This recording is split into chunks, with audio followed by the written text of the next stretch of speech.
गुहागर विधानसभेच्या उमेदवारीच्या संदर्भात आज निर्णयाची शक्यता आहे। गुहागरमधल्या पदाधिकाऱ्यांकडून विपुल कदम यांच्या उमेदवारीचा आग्रह धरला जातोय।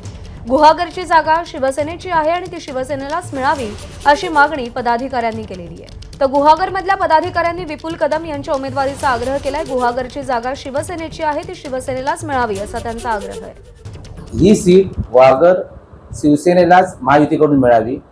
त्याचं कारणही असं आहे की इतिहास पाहता 2009, 2014 आणि 2019 साली ही शिवसेनेला सीट सुटलेली आहे आणि मतदारांचा कौलही शिवसेनेकडे आहे। आता जे आम्हाला नाव कळतंय विपुल कदम, हे नाव जर मूळचे शिवसैनिक आहेत आणि त्यांना जरी सीट मिळाली तर एक नवचैतन्य सर्व शिवसैनिकांमध्ये नवीन चेहरा आम्हाला ह्या मतदारसंघात मिळेल।